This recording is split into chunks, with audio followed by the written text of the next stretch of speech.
सभी देवों में केवल महादेव देवाधिदेव एक ऐसे देव है जिनकी तीन तरह से पूजा होती है। सात्विक, राजसिक और तामसिक पूजा। क्या आप जानते हैं भगवान शिव को सावन के महीने में कौन सी चीज़ अर्पित करने से क्या आपको लाभ मिलता है? अगर नहीं जानते तो चलो आज हम जानते हैं। सावन का महीना भगवान शिव को सबसे प्रिय माना जाता है। इस पूरे महीने में लाखों श्रद्धालु शिवलिंग पर जल, दूध, बेलपत्र, धतूरा, शहद और पवित्र वस्तुएं अर्पित करते हैं। लेकिन क्या आपने कभी सोचा है कि आखिर कौन सी वस्तु चढ़ाने का क्या आध्यात्मिक महत्व बताया गया है?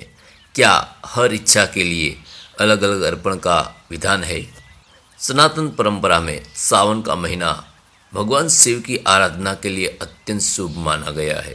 मान्यता है कि इस समय श्रद्धा, संयम, जप, अभिषेक और भक्ति से की गई पूजा का विशेष फल मिलता है। इसलिए भक्त सोमवार का व्रत रखते हैं। अगर इस महीने में आप मंत्र के साथ अनुष्ठान करते हैं तो फिर यह भक्ति नहीं, साधना कहलाएगी और साधना का फल आपको मिलना तय ही तय है।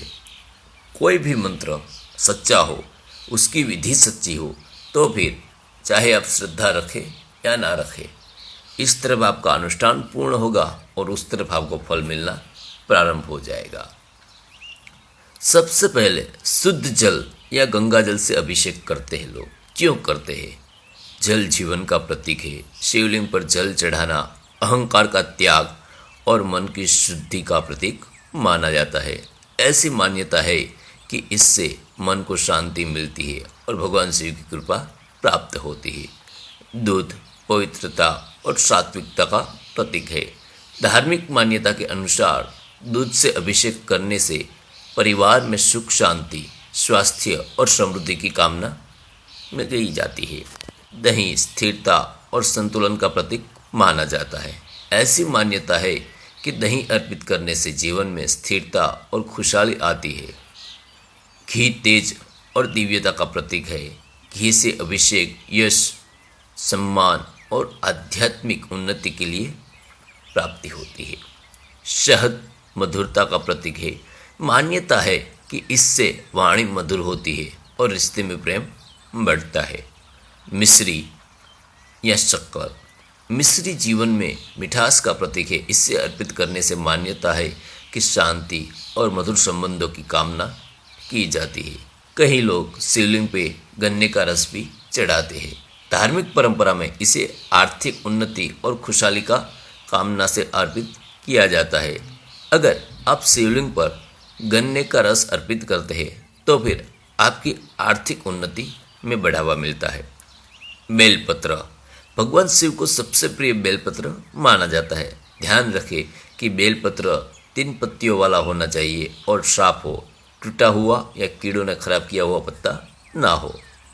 धतूरा, भगवान शिव को प्रिय माना जाता है सबसे, और उससे अधिक बात, अगर आप किसी भी अनुष्ठान में धतूरे के पुष्प या फल की जगह धतूरे के फल में जो दाने आते हैं उसको चढ़ाते हैं मंत्र के साथ, तो आपको कई गुना ज़्यादा फल मिलता है। यह नकारात्मकता का त्याग और वैराग्य का प्रतीक माना जाता है। भांग, भांग की शिव पे अर्पित की जाती है। यह केवल पूजा का अर्पण है, उसका अर्थ सेवन करना नहीं है। सफ़ेद चंदन मन की शांति और शीतलता का प्रतीक है।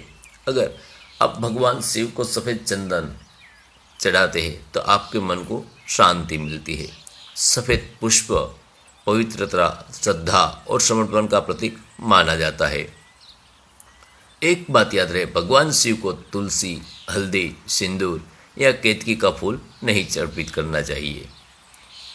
सावन में पूजा की अगर सरल विधि की बात करें तो सुबह स्नान करके स्वच्छ वस्त्र पहने और शिवलिंग पर यह सब चीज़ आपको चढ़ानी चाहिए जिसकी आपको आवश्यकता है। इसके अलावा आप चावल, उड़द, काले तिल, गेहूँ, चने की दाल, मसूर की दाल, मूंग दाल, ये भी आप अर्पित कर सकते हैं जिससे आपकी ग्रहों की दशा अच्छी हो सके। साधना करने के लिए सबसे, अगर आपको तुरंत फल चाहिए तो सुबह ब्रह्म मुहूर्त में, यानी कि 3:30 बजे के बाद, 3:30 से 4 बजे के बीच में। अगर तामसिक साधना करना चाहते तांत्रिक पद्धति से, तो फिर आपको रात्रि के 11:30 बजे के बाद शिव की पूजा करते हैं तो फिर यह उग्र साधना कहलाएगी और इससे आपको फल 100 गुना ज़्यादा मिल सकता है और उसका रिजल्ट आपको 9 दिन में मिलेगा। यानी कि आज आपने साधना पूर्ण की, 9वें दिन में आपको फल मिलना प्रारंभ हो जाएगा। किसी भी साधना करने के लिए आपको सबसे पहले संकल्प लेने की आवश्यकता है। बिना संकल्प के कोई भी साधना पूर्ण नहीं होती है।